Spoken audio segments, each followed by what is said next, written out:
Jai Hind students in class 9 science. Today we shall study the topic molecule. तो आज का हमारा जो टॉपिक है वो है मॉलिक्यूल। तो सबसे पहले हम लोग ये समझते हैं व्हाट इज मॉलिक्यूल। मॉलिक्यूल होता क्या है students?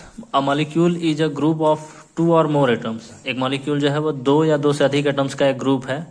And these atoms are chemically bonded, और ये एटम्स आपस में केमिकली बॉन्डेड होते हैं, एक दूसरे से बॉन्ड बना करके रहते हैं। तो molecule is in general a group of 2 और more atoms that are chemically bonded.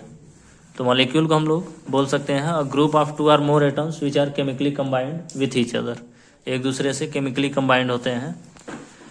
और मॉलिक्यूल में जो एटम्स होते हैं, 2 या 2 से अधिक एटम्स होते हैं, उन सब के बीच में एक अट्रैक्टिव फोर्स काम करता है। उसी की वजह से वो लोग अट्रैक्टिव फोर्स की वजह से वो लोग टाइटली हेड होते हैं एक दूसरे के साथ। A molecule can be defined as the smallest particle of an element or a compound that is capable of an independent existence and shows all the properties of that substance.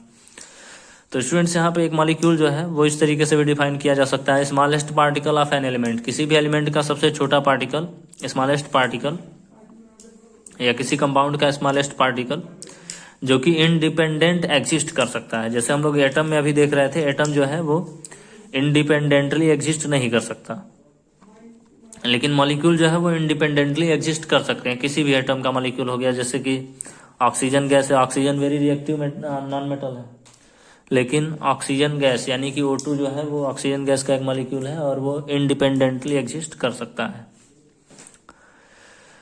तो molecule जो है वो उसको बनाने के लिए एक ही element के 2 एटम्स यानी कि सेम एटम्स, सेम टाइप के एटम्स ज्वाइन हो सकते हैं, या फिर अलग अलग एलिमेंट के एटम ज्वाइन हो सकते हैं। तो इस बेसिस पर मॉलिक्यूल्स को 2 कैटेगरी में डिवाइड कर दिया गया है। यहाँ पे 2 कैटेगरीज क्या क्या है? Molecules of elements. पहला कैटेगरी है मॉलिक्यूल्स ऑफ एलिमेंट्स। तो मॉलिक्यूल्स ऑफ एलिमेंट्स क्या होते हैं? The molecules of an element are constituted by the same type of atoms. जब कोई मॉलिक्यूल सेम टाइप के एटम्स से बनता है, जैसे कि ऑक्सीजन के ही 2 या 3 एटम्स कंबाइन होकर के एक मॉलिक्यूल फॉर्म करते हैं, तो इसे बोलते हैं मॉलिक्यूल्स ऑफ एलिमेंट्स। तो मॉलिक्यूल्स ऑफ एलिमेंट में एक ही टाइप के 2 या 2 से अधिक एटम्स कंबाइन होते हैं और मॉलिक्यूल फॉर्म करते हैं। और यहाँ पे कुछ ऐसे भी एलिमेंट्स हैं जिसके सिंगल एटम मॉलिक्यूल फॉर्म करता है, जैसे कि कुछ गैस हैं जैसे आर्गन और हीलियम, इनका जो मॉलिक्यूल होते हैं उसमें एक ही एटम होता है। कुछ ऐसे मॉलिक्यूल्स हैं जैसे ऑक्सीजन गैस का मॉलिक्यूल, उसमें ऑक्सीजन के 2 एटम्स होते हैं। कुछ ऐसे मॉलिक्यूल्स हैं जैसे ओजोन का मॉलिक्यूल, ओजोन के मॉलिक्यूल में ऑक्सीजन के 3 एटम्स होते हैं।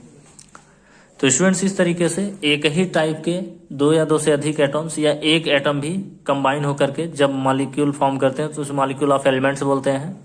अब यहाँ पे एक और टॉपिक है एटॉमिसिटी। अब एटॉमिसिटी क्या होता है?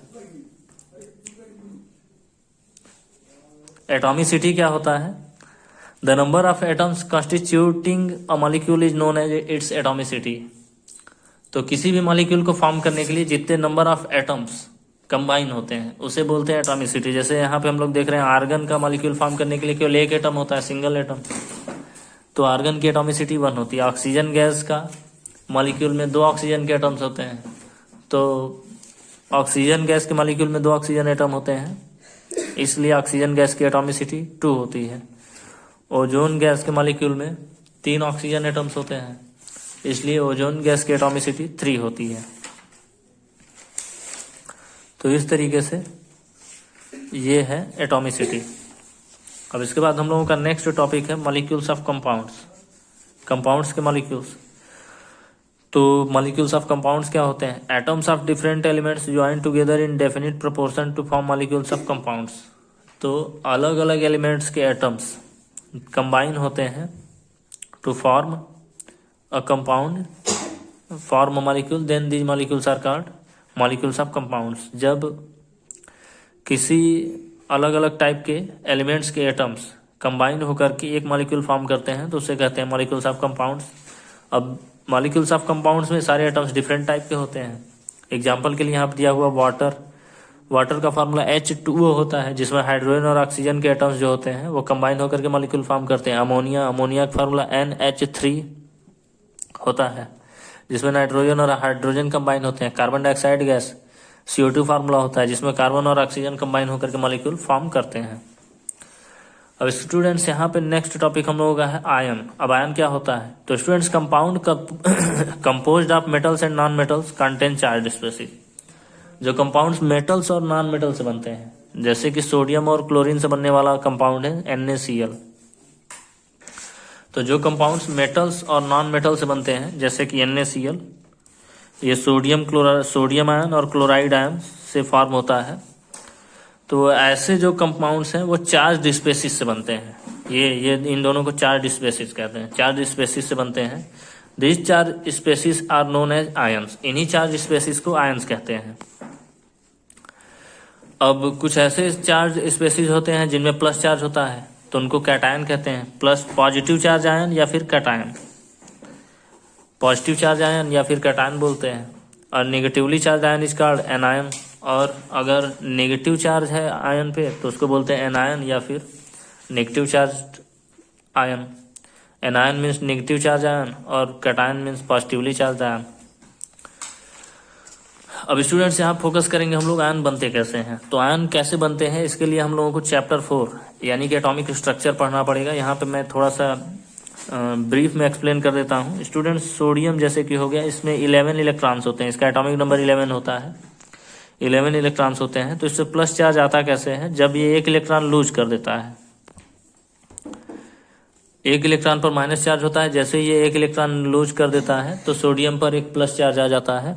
तो इस तरीके से आयंस फॉर्म होते हैं। तो आयंस फॉर्म होने के लिए डिफिशियंसी ऑफ इलेक्ट्रॉन या फिर गेन ऑफ इलेक्ट्रॉन, या तो इलेक्ट्रॉन की डिफिशियंसी, इलेक्ट्रॉन की कमी होनी चाहिए, या फिर बाहर से एक्स्ट्रा इलेक्ट्रॉन जो है इस पर आना चाहिए। इस तरीके का केस हो तब आयंस फॉर्म होते हैं। अगर डिफिशियंसी ऑफ इलेक्ट्रॉन यानी कि एक इलेक्ट्रॉन इसमें से निकलता है, जैसे कि यहाँ पे हो रहा है, तब कैटायन बनेगा यानी पॉजिटिव चार्ज एनायन। और अगर बाहर से एक इलेक्ट्रॉन ऐड हो जाता है एटम में, तब एनायन बनेगा यानी कि नेगेटिवली चार्ज्ड आयन बनेगा। ओके स्टूडेंट्स, आज की वीडियो में हम लोग इतना स्टडी करते हैं। बाकी next day. Thank you, have a nice day. जय हिंद, जय भारत।